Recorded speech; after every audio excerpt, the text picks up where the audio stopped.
Kristologi. Saya ingatkan kembali hal-hal yang sudah kita bahas sebelumnya, yaitu saudara yang terkasih, bisa klik ya. Yang kita sudah pelajari saudaraku, yang pertama adalah tentang keilahian Yesus Kristus ya. Kita sudah membahas panjang lebar tentang keilahian dari Yesus Kristus, keilahian atau kealahan dari Yesus Kristus itu sendiri. Karena kita tahu bahwa Yesus ketika berinkarnasi itu dia mengambil rupa sebagai manusia, sehingga kita perlu mempelajari tentang keilahiannya sehingga tidak pincang dalam pemahaman.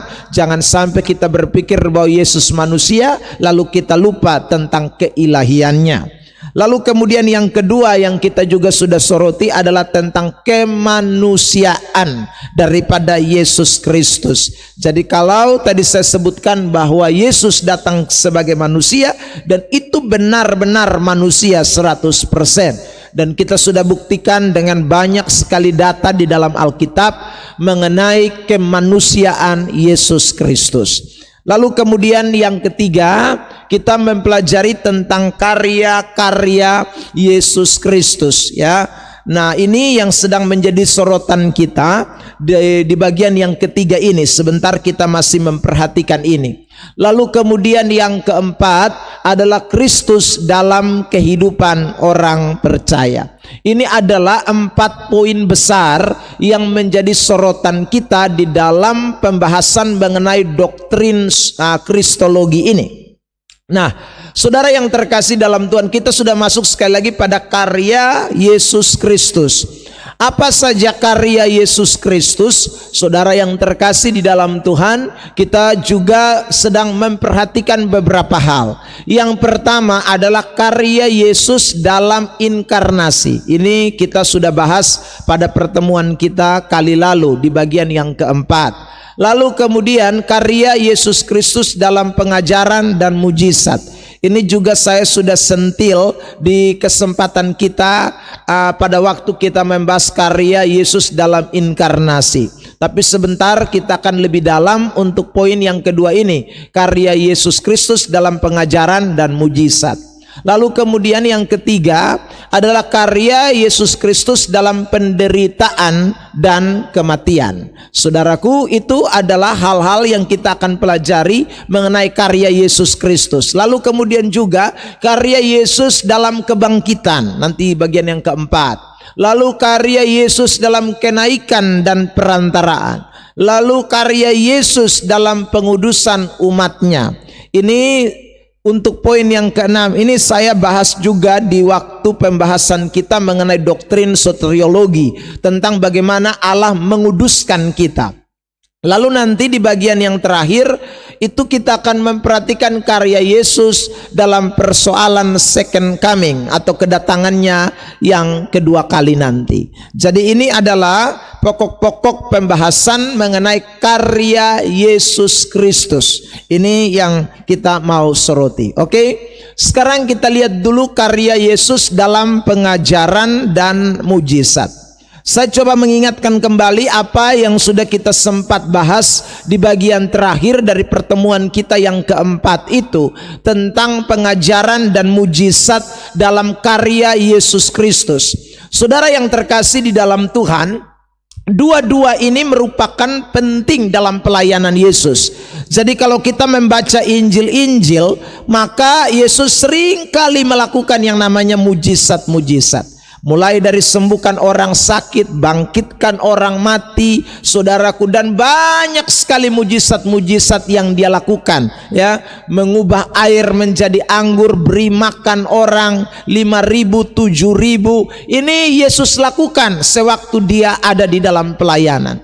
Tetapi kita juga tidak boleh lupa bahwa Yesus ketika dia datang ke dalam dunia ini, dia melakukan juga karyanya dalam bentuk lewat pengajaran-pengajaran atau lewat pekabaran Injil, lewat pemberitaan firman Allah yang dia sampaikan. Mulai saudara yang terkasih, setelah dia dibaptis, lalu kemudian dia tampil di Galilea, dan juga dia mulai keliling dari satu kota ke kota yang lain, dari desa ke desa. Untuk apa? Memberitakan tentang Injil, memberitakan tentang kabar baik. Dan itu merupakan tren daripada pelayanan Tuhan Yesus Kristus. Saudara yang terkasih di dalam Tuhan, nah, kalau kita memperhatikan pengajaran-pengajaran yang diajarkan oleh Tuhan Yesus, atau kabar-kabar baik yang disampaikan oleh Tuhan Yesus, itu saudaraku beraneka ragam. Kadangkala dia berbicara soal hal-hal yang praktis, hal-hal seputaran tentang kehidupan sehari-hari. Tetapi juga ada kalanya dia berbicara tentang doktrin-doktrin yang sangat esensi. Dia berbicara tentang ajaran-ajaran yang mendasar tentang kerajaan Allah, tentang hidup kekal, dan lain sebagainya. Itu diajarkan oleh Tuhan Yesus dalam pelayanannya. Jadi sekali lagi, ini dua-dua yang dijalankan oleh Tuhan Yesus. Tetapi kalau kita mau mengerucut, ya saudaraku, dari dua ini, maka yang paling prioritas itu adalah pengajaran. Ya, dalam pelayanan Yesus memang pengajaran lebih diprioritaskan dibandingkan dengan mujizat. Saya dalam pembahasan yang keempat itu memberikan 4 alasan kenapa saudara yang terkasih Yesus lebih memprioritaskan pengajaran. Kenapa Yesus lebih memprioritaskan tentang kabar baik. Saudara yang terkasih dalam Tuhan, saya singkat-singkat saja 4 hal yang sudah saya bahas itu. Yang pertama, saudara, Yesus dalam pengajarannya, dalam pelayanannya lebih mengutamakan pengajaran. Itu terlihat dari formula pelayanan Yesus. Kalau kita membaca Injil-Injil, dia selalu mengedepankan saudara pemberitaan lebih dulu, baru mujizat. Lebih dulu pemberitaan, mujizat kedua. Pemberitaan nomor 1, baru mujizat. Ini formula, sesuatu yang menjadi tren dalam pelayanan Yesus Kristus. Itu berarti, sekali lagi, berarti mujizat dianggap tidak prioritas, ya saudara yang terkasih dalam Tuhan, dibandingkan dengan pengajaran, meskipun dua-duanya dilakukan. Lalu yang kedua, kalau kita melihat saudaraku, memang Yesus dikenal sebagai tabib juga. Tetapi kalau tabib di dalam konteks pemahaman Alkitab itu lebih pada penyakit rohani, bukan pada penyakit jasmani.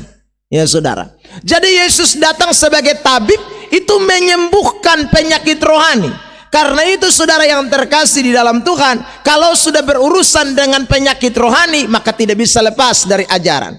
Karena itu Yesus lebih dikenal sebagai guru, ya saudara. Dia disebut dengan rabi, ya.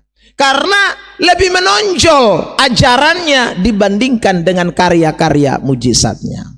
Lalu kemudian saudara, Yesus itu terkadang menolak orang minta mujizat karena pengajaran. Kalau saudara baca dalam Injil Markus, ya, ayat itu kita sudah bacakan, bahwa Yesus satu kali orang datang, orang sakit, orang lumpuh, segala macam, berbagai macam penyakit datang. Yesus kemudian bangun jalan. Dia pergi dan dia bilang, saya mau pergi beritakan Injil di desa-desa, di kota-kota yang lain. Loh, padahal sekali lagi saudara, orang sedang datang membutuhkan jamahan, orang sedang membutuhkan mujizat. Kenapa Yesus menolak? Karena sekali lagi Yesus mau menyatakan bahwa yang paling utama itu bukan soal mujizat, tetapi bagaimana ajaran itu dipahami dan dimengerti. Saudara, mengapa demikian? Yang keempat, ini alasan yang menutup semuanya. Karena ingat baik-baik, iman tidak timbul dari mujizat, tapi iman itu timbul dari pendengaran akan firman Allah. Ada amin? Jadi saudara yang terkasih di dalam Tuhan, iman kita tidak timbul karena mujizat. Jadi mujizat itu untuk apa? Mujizat itu adalah participle atau penyerta yang menyertai kita selagi kita masih hidup di planet bumi ini. Dia bukan yang saudaraku paling prioritas, dia bukan yang utama, karena sifatnya sementara, sifatnya hanya mengikuti kita. saudara yang terkasih di dalam Tuhan Yesus Kristus, Anda kan tidak butuh lagi mujizat waktu Anda di sorga. Anda kan hanya butuh mujizat waktu kita ada di planet yang namanya bumi ini. Kita butuh sembuh, kita butuh yang kurang jadi cukup, kita butuh, saudaraku yang terkasih, kebutuhan lahiriah jasmani. Itu memang berkaitan erat dengan mujizat. Jadi mujizat itu lebih pada hal-hal yang sifatnya sementara, bukan sesuatu yang, saudaraku, membangun iman kita. Makanya Yesus tidak menempatkan itu sebagai prioritas, meskipun itu sebagai bukti, sebagai tanda bahwa Allah mampu mengerjakan segala sesuatu di dalam hidup kita sekalian. Ada amin? Saudara yang terkasih di dalam Tuhan Yesus Kristus, tadi malam saya pergi ke rumah sakit Weset Yohanes. Setelah saya pulang pelayanan, saya singgah karena ada jemaat yang minta didoakan, saudara yang terkasih di dalam Tuhan.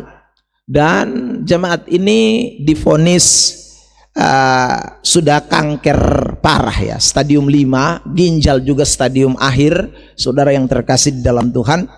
Karena dia sudah kemo ya, lalu kemudian sudah sinar ya, lalu saudaraku, kelihatan awal-awal sembuh, dokter bahkan mengatakan bahwa sudah selesai, tapi belakangan rupanya sel-sel kanker itu merajalela, sehingga saudaraku sudah naik sampai di paru-paru, kaki, segala macam, pokoknya parah banget ya.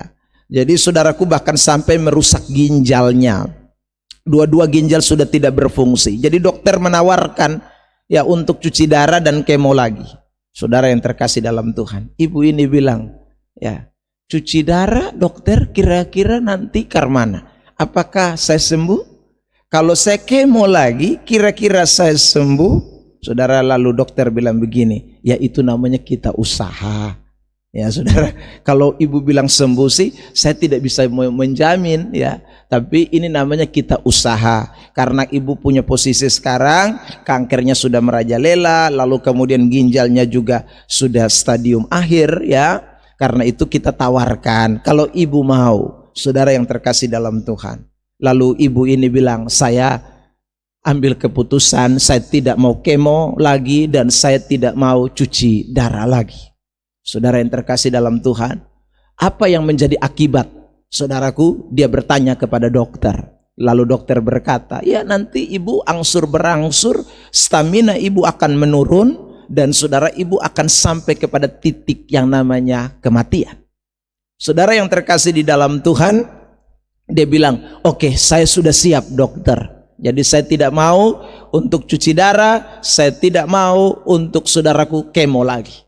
Saudara yang terkasih dalam Tuhan, lalu dokternya bilang begini, kalau begitu ibu, sekarang teleponlah hamba-hamba Tuhan supaya datang mendoakan ibu. Ya saudara, karena ibu sudah angkat tangan semua ya, tinggal bagaimana minta mujizat dari Tuhan saja. Dan akhirnya saudara dia telepon dan saya adalah salah satu hamba Tuhan yang diminta untuk pergi berdoa. Saudara yang terkasih, waktu saya sampai dan kemudian ada di sana, dia bilang, Pak Pendeta, saya sudah tahu bahwa mungkin kalau Tuhan mau, saya yakin tidak ada yang mustahil bagi Tuhan untuk mujizat terjadi, tapi itu tidak terpenting bagi saya. Saudara yang terkasih dalam Tuhan. Jadi dia cerita kepada anak-anaknya semua, dia kasih tahu kepada saudara-saudaranya semua, ya. Justru orang-orang yang datang itu yang menangis, ya saudaraku. Tapi dia tidak menangis. Dia bilang, saya sudah siap, ya. Saya tidak meragukan kuasa Tuhan, saya yakin mujizat masih ada, tapi saya tidak mengharapkan mujizat. Saudara yang terkasih dalam Tuhan, waktu dia bilang begitu, saya bilang begini, mujizat terbesar itu bukan sembuh dari sakit, tapi mujizat terbesar itu adalah ketika kita kuat menghadapi apapun penderitaan yang Tuhan izinkan dalam hidup kita, dengan tetap bertahan dengan kebenaran yang kita yakini, dengan Injil Kristus yang kita yakini. Itu adalah mujizat terbesar. Dan saya bilang anak-anak semua, saudara-saudara semua, karena dokter mengizinkan, saudaraku yang terkasih, ya, untuk ibu ini dokter mengizinkan semua saudaranya boleh datang, karena dia sudah tidak mau lagi semua-semua, ya. Datang kasih semangat, kasih support, saudaraku. Meskipun mereka yang datang lebih bukan kasih semangat, tapi lemah ya, karena melihat kondisinya yang semakin parah, saudaraku. Tapi saya bicara pada saat itu, saudara, saya bilang kamu mesti contohi iman seperti ini. Itu bukti bahwa dia selama kuat, dia selama iring Tuhan, dia betul-betul tertanam di dalam pengajaran. Dia tidak jadi Kristen yang hanya sekedar ikut Tuhan. Karena untuk menjadi orang Kristen yang bertahan dalam pengajaran itu harus siap melewati setiap penderitaan yang kita alami. Dan tadi malam saya baca ayat dalam kitab Roma pasal 8, ayat yang ke-18 dan ayat 19. Di sana dikatakan penderitaan zaman sekarang ini tidak bisa dibandingkan dengan kemuliaan yang Tuhan sediakan bagi kita. Ada amin? Ya. Jadi kita mesti ingat itu. Iman tidak timbul sekali lagi dari mujizat. Iman timbul dari pendengaran akan firman Allah. Orang yang tidak mengalami mujizat, saudaraku, dia bisa kuat itu karena ada iman. Iman ini dari mana? Oh, dari kebenaran. Saudara yang terkasih, kalau dari mujizat pasti dia suloyo. Pasti dia angkat tangan. Pasti dia akan putus asa, kecewa. Saudara, pasti kata-katanya kata-kata pesimis. Tapi tidak. Dia memberikan kata-kata penguatan. Dan saya tahu itu karena ada kebenaran yang bekerja di dalam dirinya. Nah, ini penting buat kita semua, saudara yang terkasih dalam Tuhan. Jadi ingat baik-baik bahwa pengajaran itu sangat penting dalam hidup kekristenan kita. Nah, sekarang kita akan memperhatikan ya, ada 3 bagian yang akan kita bahas dari karya Yesus tentang pengajaran dan mujizat. Yang pertama, kita akan melihat dulu karya Yesus dalam pengajaran. Saya mau ajak kita menyoroti lebih dalam ini. Lalu kemudian yang kedua nanti kita akan menyoroti karya Yesus dalam mujizat. Ya, yang tadi saya sebutkan adalah partisipal itu. Lalu kemudian yang ketiga kita akan menghubungkan mujizat dan pengajaran dalam karya Yesus Kristus. Ini adalah 3 bagian besar yang kita mau soroti dari bagian karya Yesus tentang pengajaran dan mujizat. Saudara yang terkasih, kita mulai dulu dengan karya Yesus dalam pengajaran hari ini ya. Saudara, karya Yesus Kristus dalam pengajaran. Yang pertama, saudara, kenapa pengajaran ini sesuatu yang sangat penting bagi kita dalam pertumbuhan iman kita? Karena di dalam pengajaran Yesus itu Yesus membuktikan otoritas ilahinya. Saya ulang lagi ya. Di dalam pengajaran Yesus Kristus itu dia membuktikan otoritas ilahinya. Mari kita baca teks dari Injil Matius pasal 7 ayat yang ke-28 dan 29. Ya, dalam hitungan yang ketiga, Bapak Ibu, saudara sekalian, kita baca ayat ini. 1, 2, 3.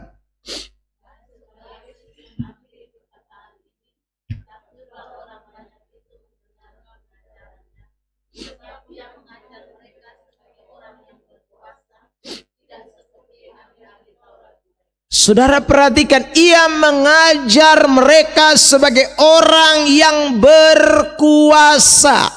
Kata berkuasa di sana itu dipakai kata exousia di dalam bahasa Yunani. Exousia itu berarti otoritas yang berasal dari hak dan kuasa.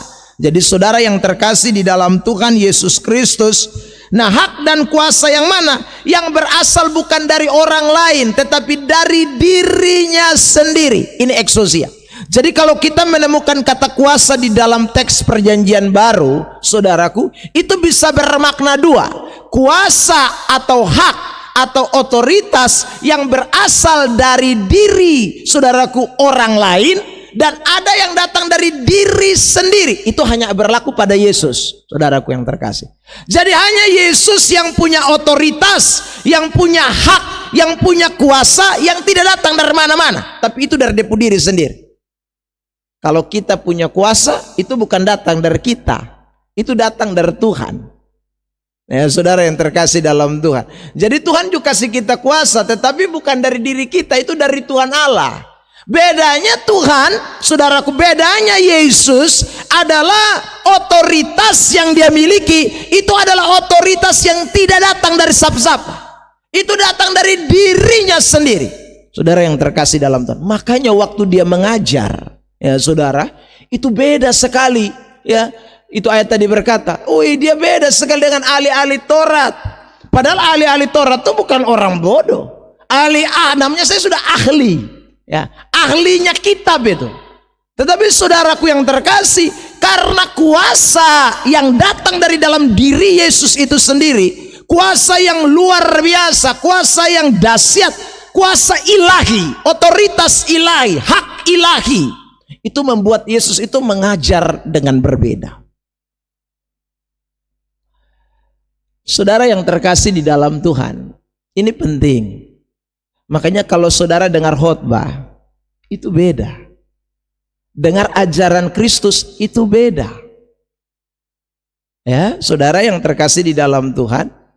Nah, ini penting untuk kita sama-sama pahami. Lihat Matius 28 ayat 18. Ini tentang kuasa yang memang tidak datang dari lain. Jadi Yesus memang punya kuasa sendiri.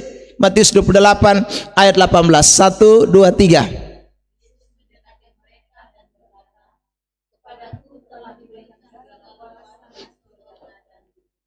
Dikatakan segala kuasa di sorga dan di bumi itu kepadaku diberikan. Dia yang punya. Saudara yang terkasih di dalam Tuhan, itu melekat di dalam dirinya. Ya, jadi tidak ada yang bisa lawan dia. Saudara yang terkasih di dalam Tuhan. Yohanes 5 ayat 22. Mari kita baca ayat itu lagi. 1, 2, 3. Bapa tidak menghakimi siapapun, melainkan telah menyerahkan penghakiman itu seluruhnya kepada anak.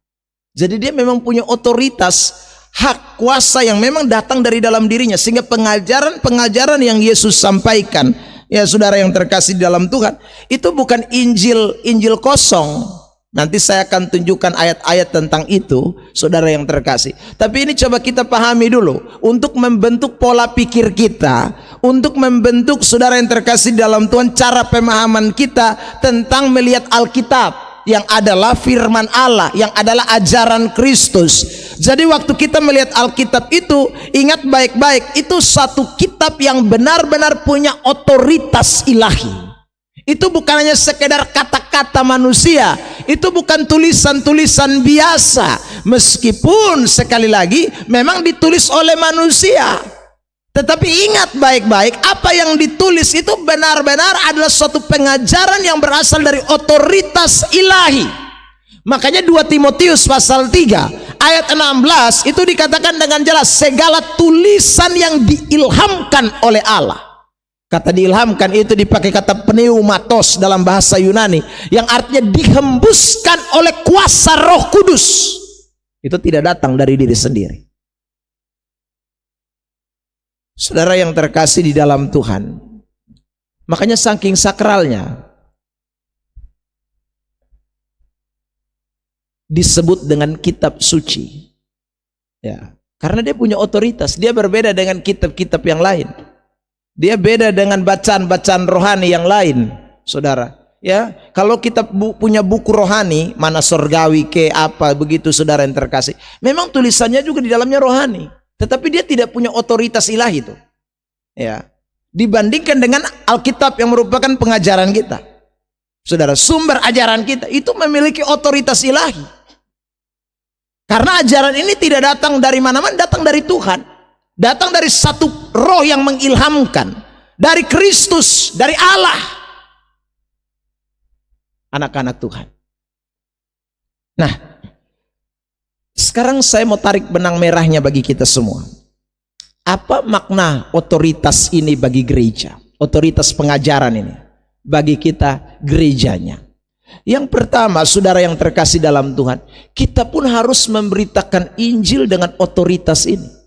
Makanya kalau kita menyampaikan firman, itu kita tidak menyampaikan sesuatu dari otoritas kita, tapi kita menyampaikan dari otoritas Tuhan.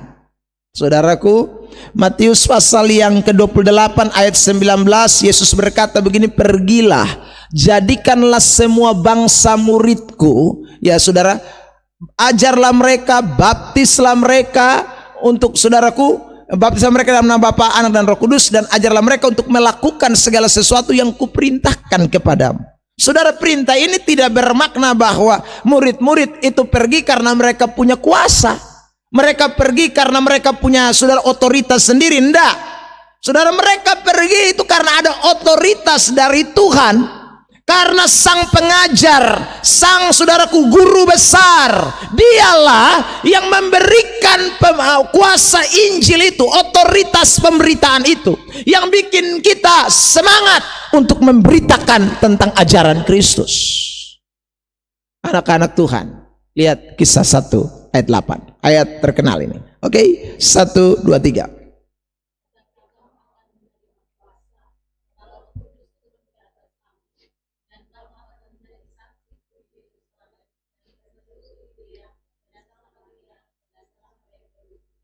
Kamu akan menerima kuasa kalau Roh Kudus turun ke atas kamu. Itu berarti bukan dari kita tuh, dari Roh Kudus. Lalu perintahnya jelas, jadi saksi.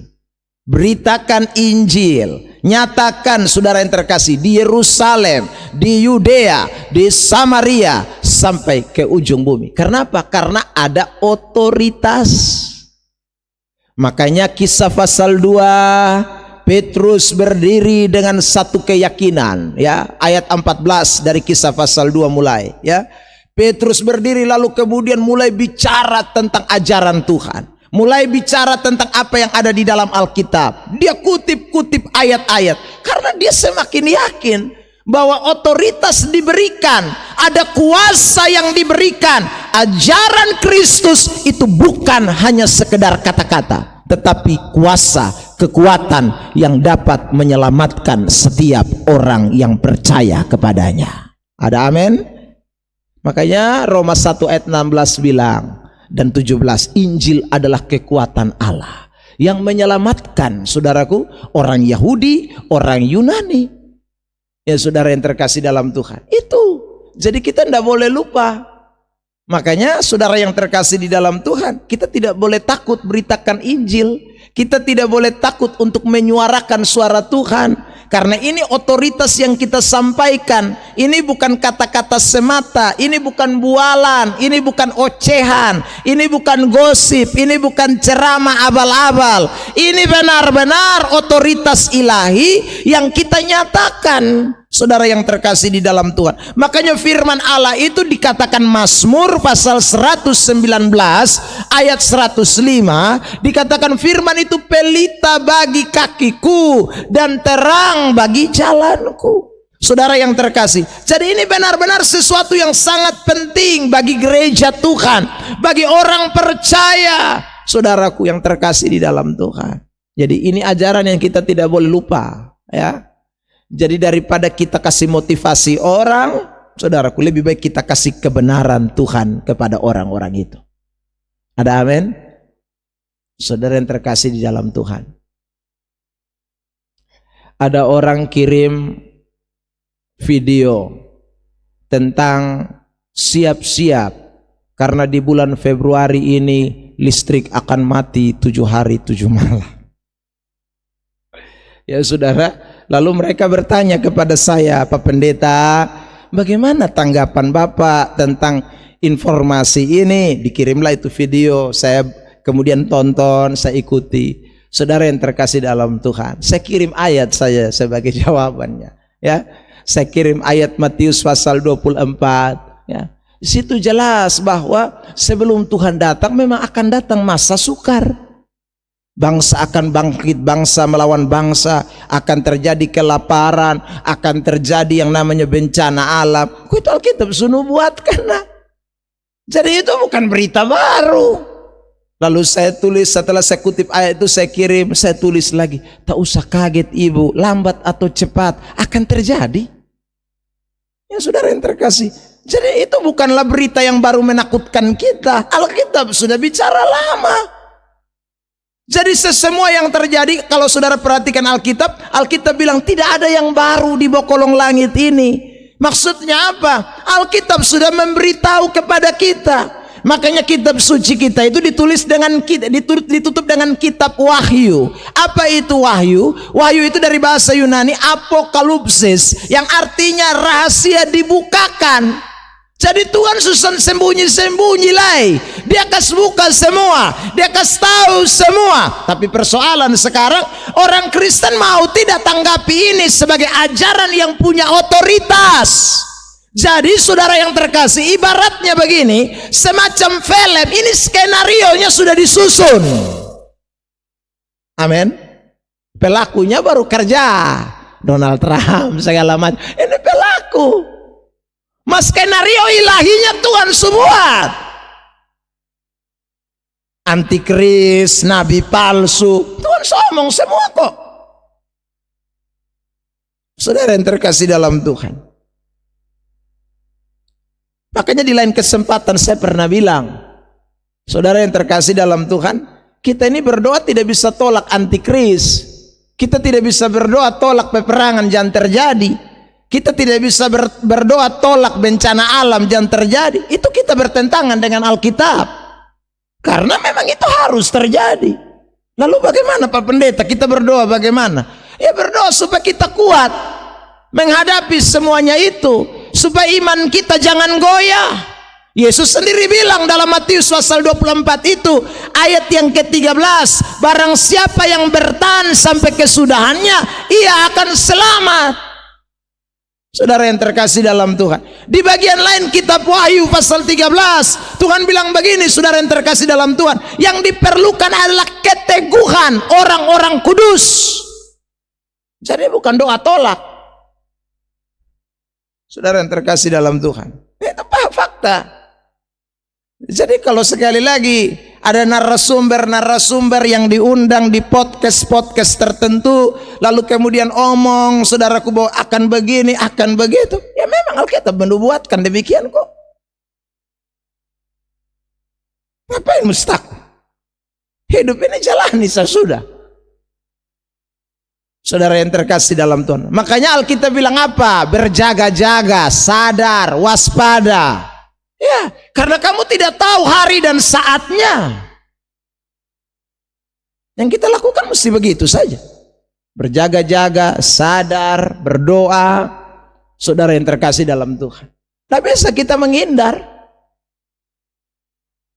Ya. 1 Petrus 4 ayat 11. Makanya kita mesti bicara firman ini terus menerus ya. Karena dia benar-benar berotoritas dalam hidup kita. 1 Petrus 4 ayat 11. 1, 2, 3. Jika ada orang yang berbicara, baiklah ia berbicara sebagai orang yang sampai situ. Jadi bicara tuh minta maaf saya pakai ini kalimat, jangan bodoh-bodoh. Karena Alkitab sudah menyatakan otoritasnya. Bicara saja sesuai dengan apa yang Alkitab bicarakan. Anak-anak Tuhan. Jadi itu kita tidak boleh lupa ya. Saya ingin pesankan ini buat kita semua. Ayo, selagi Tuhan masih izinkan kita ada, ayo kita mesti yakin ini ajaran Tuhan, ini ajaran yang punya otoritas. Beritakan, sampaikan bagi banyak orang. Saudara yang terkasih dalam Tuhan, itu urusan kita adalah berbicara, terus menyatakan ya. Terus, karena tidak ada ajaran atau saudaraku kata-kata di dalam dunia ini yang punya otoritas ilahi selain daripada firman Allah. Yang punya hanya firman Allah saja. Mario Teguh punya, tidak ada otoritas ilahi. Ya, saudara siapa lagi ya? Deddy Corbuzier punya, tidak ada otoritas ilahi. Meskipun dalam kata-kata mungkin memberikan semangat, tidak ada otoritas ilahi. Yang ada otoritas ilahnya firman, pengajaran Yesus. Ayat ini lagi, 1 Tesalonika 1 ayat 5. Oke, 1, 2, 3.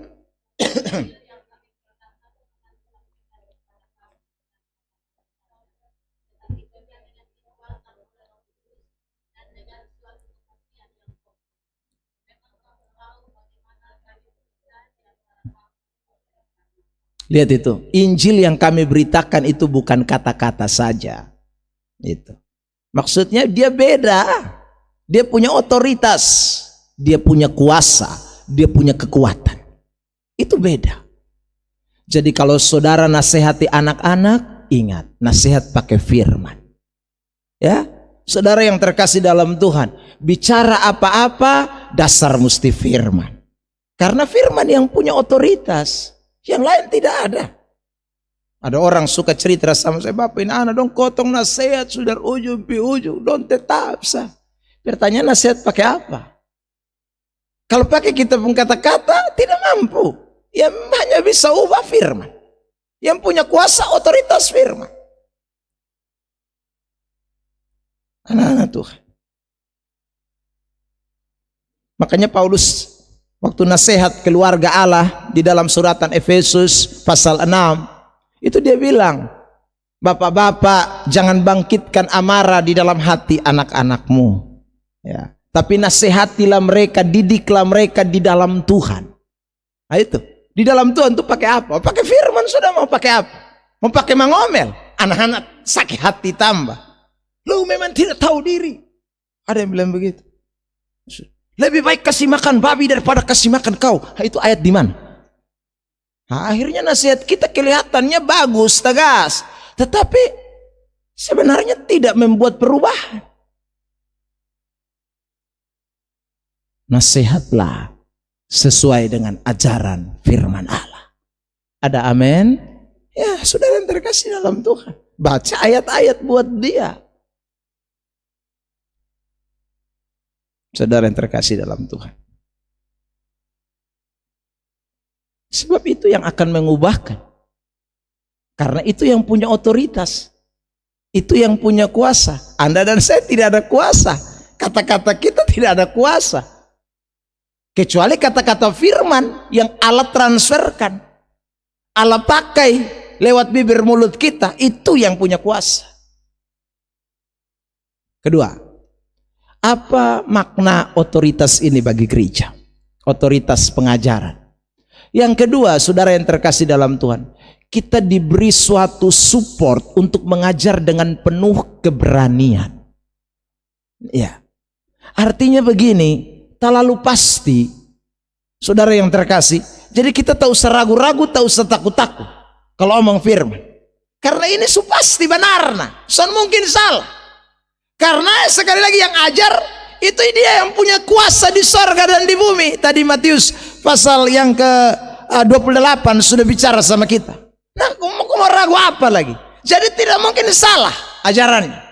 Ya, saudara yang terkasih, tidak mungkin keliru. Maka kita mesti bicara dengan penuh keberanian. Bicara dengan penuh keberanian, tanggung jawab, saudaraku. Karena betul-betul ini ajaran yang berotoritas. Tidak usah takut. Kok ini saya bukan sampaikan, saya pun kata-kata, saya kok takut bikin apa? Mau di depan siapa saja. Ya. Mau di hadapan pejabat sekalipun. Ngapain takut? Yang kasih ajaran ini penguasa di atas segala-galanya. Dia yang punya bumi, dia yang punya sorga. Dia suruh ajar, dia suruh sampaikan. Berani dong. Nggak boleh sungkan. Nggak boleh perasaan. Saudara yang terkasih dalam Tuhan, lihat ini, saya kasih contoh. Kisah 4 ayat 13. 1, 2, 3. Ketika sidang itu melihat keberanian Petrus dan Yohanes dan mengetahui bahwa keduanya orang biasa yang tidak terpelajar, heranlah mereka dan mereka mengenal keduanya sebagai pengikut Kristus. Saudara yang terkasih, kata pengikut Kristus itu dalam bahasa Latin itu ditulis dengan Kristiani. Kristiani itu dari dua suku kata, Ian dan Kris, artinya saudara yang terkasih, pengikut-pengikut Kristus atau pengikut-pengikut Yesus. Saudara yang terkasih, dari kata Kristiani itu muncul yang namanya, saudaraku, Gusdurian, Herodian. Nah itu saudaraku. Herodian itu apa? Pengikut-pengikut Herodes. Gusdurian itu apa? Pengikut-pengikut Gusdur. Saudara.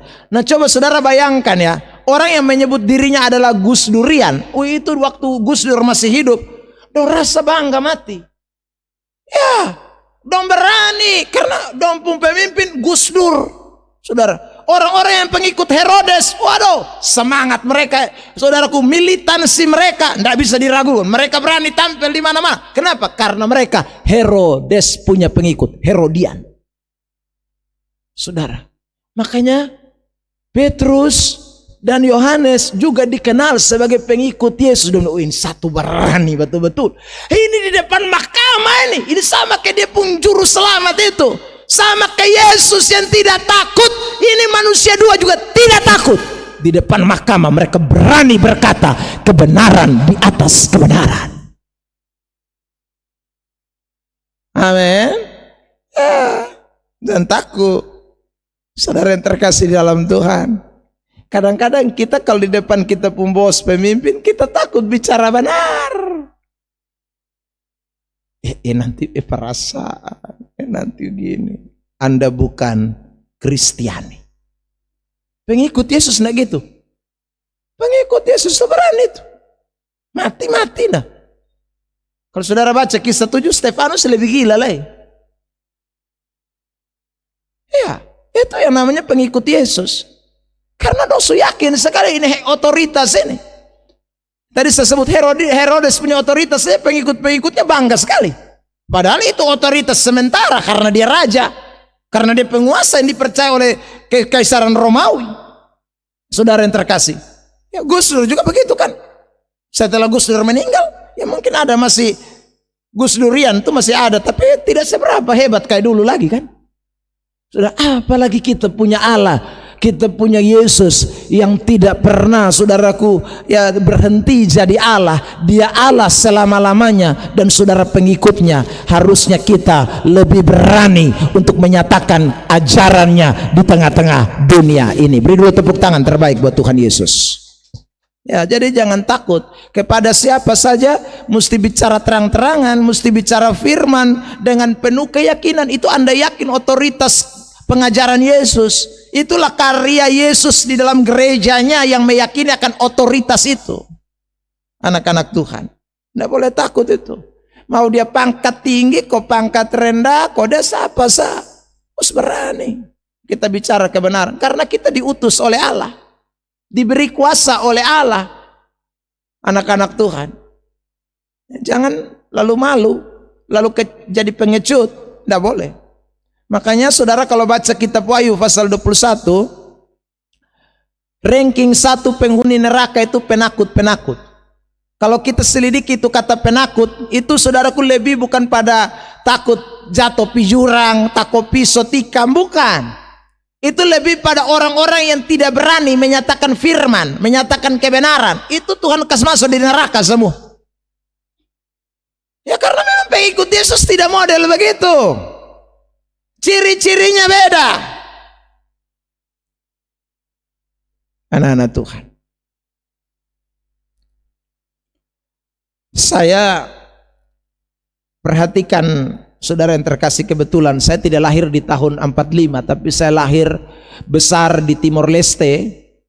Ya saudara yang terkasih, dan tahu persis perjuangan militansinya mulai dari Fretilin, ya saudaraku, yang sebelum merdeka itu. Dan kemudian nanti sudah ada jejak pendapat, lalu kemudian muncul Aitarak, besi merah putih. Wah itu tuh orang-orang berani betul-betul. Saudara yang terkasih, karena tahun 99 baru kami keluar dari Timor Leste. Jadi saya tahu persis itu. Itu orang-orang yang memperjuangkan berani sekali. Yang pro Indonesia berani, yang pro kemerdekaan ya berani, sama-sama berani. Mati-matian. Tidak ada takut-takutnya itu. Nah kita juga begitu. Kita dipanggil tidak boleh jadi pengecut, anak-anak Tuhan. Karena saya ulang lagi, kita punya otoritas dari Sang Pemberi otoritas. Dan itu yang kita pegang, ajarannya, firman Allah, Alkitab yang kita punya. Ya, saudara yang terkasih. Jadi di kantor, di mana saja, ya bicaralah, nyatakan firman sungguh-sungguh, kebenaran sungguh-sungguh. Ya, saudara yang terkasih dalam Tuhan, berani saja. Memang kadang-kadang mungkin resikonya besar, seperti Petrus, seperti Yohanes di penjara, ya hilang jabatan, seperti Daniel, saudara yang terkasih dalam Tuhan, dimasukkan ke gua singa. Ada saja, tapi kita tidak boleh jadi penakut gara-gara itu. Yohanes pasal 15 ayat 20, saudara yang terkasih dalam Tuhan, Yesus sendiri bilang, kamu tidak bisa lebih dari aku Tuhanmu. Kalau aku dibenci, kamu juga akan dibenci. Kalau aku dianiaya, kamu juga akan dianiaya karena kebenaran. Jadi tidak boleh takut, anak-anak Tuhan. Resiko memberitakan Injil itu ada, tapi kita mesti berani. Itu karya Yesus yang mahal, yang kita tidak boleh lupakan dan ingkari, dan sangkal kebenaran itu dalam hidup kita. Pengajaran Yesus yang kedua, tadi otoritas ya. Sekarang yang kedua. Saudara, pengajaran Kristus itu berpusat pada dirinya. Ya. Jadi pengajaran Yesus sekali lagi itu berpusat pada dirinya. Ini penting sekali. Saudara, ini yang namanya kristosentris. Ya. Dalam pengajaran tentang kristologi ini penting sekali. Ya. Bagaimana menempatkan sentral itu kepada Kristus. Dan itu dimulai dari ajaran Kristus. Yesus selalu menempatkan ajarannya pada dirinya, berpusat pada dirinya. Saudara, lihat ayat-ayat ini ya. Yohanes 14 lebih dulu ayat 6. 1, 2, 3.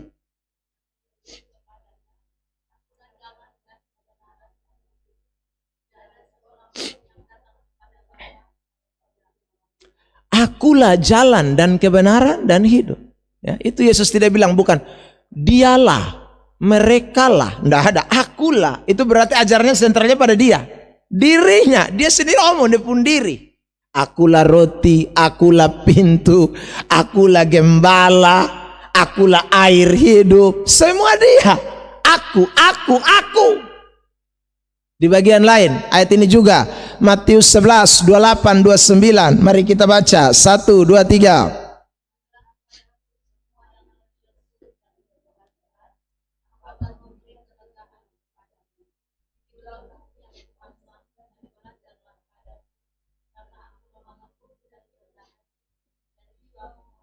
Ya. Mari kepadaku, aku beri kelegaan, pikul kuk yang kupasang, belajar padaku, semua aku. Jadi pusatnya itu Tuhan Yesus. Ajaran Kristus itu berpusat pada Kristus. Saudara yang terkasih di dalam Tuhan. Makanya mau baca Kejadian sampai Wahyu bolak-balik kiri kanan pun titik intinya Yesus Kristus. Allah. Itu sumbernya. Saudara yang terkasih dalam Tuhan. Makanya Kejadian pasal 3 ayat 15 itu kita sudah mulai dengan Injil yang pertama.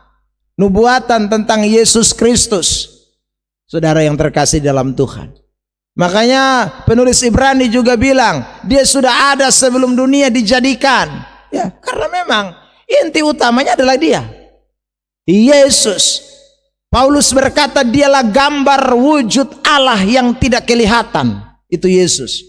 Makanya fokus daripada pemberitaan itu tidak bisa kepada yang lain, mesti pada Kristus. Ya. Apapun saudara yang terkasih dalam Tuhan. Makanya kalau kita bicara soal Injil, soal kebenaran, saudara yang terkasih dalam Tuhan dan Anda pulang tanpa menjadikan Yesus sebagai sentral, itu menjadi sia-sia. Ya, menjadi sia-sia. Tadi pagi mungkin ada di antara saudara saya ikuti tapi tidak sampai habis ya. Siaran di radio saudaraku SKFM Kupang, Pendeta Melatok bicara. Dia bilang dulu beta khotbah ke Lili. Ya, tapi beta khotbah 2 jam, 1,5 jam tuh isinya ketawa semua. Dan orang suka, orang senang, padahal itu salah. Itu salah, dia sendiri bicara itu. Saudara yang terkasih dalam Tuhan, dia bilang, padahal dia tidak beritakan Injil itu, dia tidak menyatakan Kristus. Yesus tidak jadi pusat pengajaran. Saudara yang terkasih, tapi orang suka. Sayang ya. Saudara lihat, dia bilang beta bisa stand up komedi 1,5 jam. Kalau behot 2 jam, 1,5 jam lucu semua. Anak-anak Tuhan. Tapi akhirnya dia sadar dan itu benar, itu tidak betul. Dapat nasihat dari banyak hamba Tuhan, dari rekan-rekan pelayanan. Dia mulai rubah, dia sadar bahwa ini tidak betul. Saudara yang terkasih, karena memang itu keliru. Tapi saya ulang, masih banyak orang Kristen yang belum paham. Ya, Saya tidak tahu saudaraku, karena saya tidak membuat satu survei untuk mendeteksi orang, ya. Tapi kalau ada orang Kristen yang hanya seperti yang Pak Mel omong itu, aduh sangat disayangkan. Hanya cinta dongeng, hanya cinta cerita-cerita, hanya cinta bualan-bualan. Saudara yang terkasih dalam Tuhan, sementara Alkitab sedang tidak dihiraukan, Injil Kristus sebenarnya tidak disampaikan, pengajaran ilahi yang harus berpusat pada Kristus tidak dinyatakan. Saudara yang terkasih, tapi orang pulang dengan happy, senang karena lucu-lucunya. Maka sesungguhnya orang itu sedang gagal dalam mengiring Tuhan. Dan lebih parahnya adalah itu pengajar rasa senang. Puji Tuhan, ini hari semua orang yang ikut khotbah saya semua terberkati. Orang tanya, dari mana lu tahu dia terberkati? Oh, sepanjang beto khotbah dong ketawa terus. Non diberkati itu. Dong ketawa tuh karena apa? Ya karena lu lucu-lucu. Bukan karena Injil.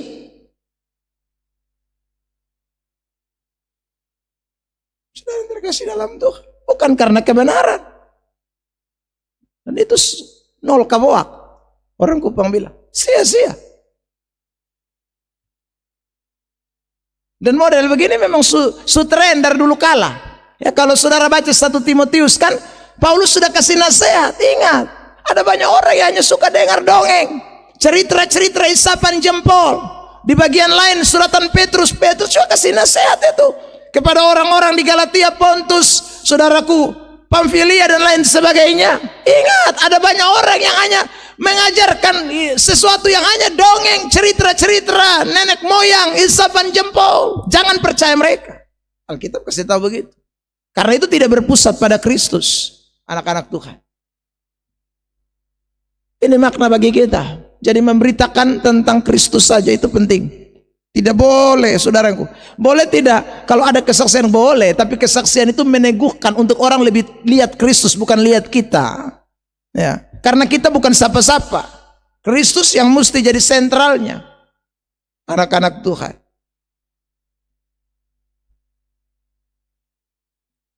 Satu Korintus 1 ayat 23. Mari kita baca. 1, 2, 3. Tetapi kami memberitakan Kristus yang disalibkan. Untuk orang-orang Yahudi suatu batu sandungan, dan untuk orang-orang bukan Yahudi suatu kebodohan. Nah itu. Tapi Paulus tidak berhenti. Kristus yang diberitakan, Kristus yang diberitakan. Dia tidak mau beritakan yang lain. Galatia 1, 6-8. Oke, 1, 2, 3.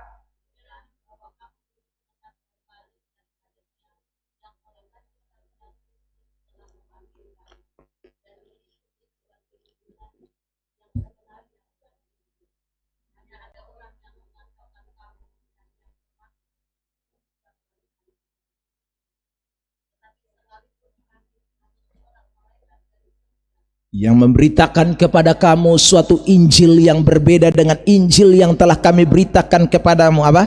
Terkutuklah dia. Saudara yang terkasih itu.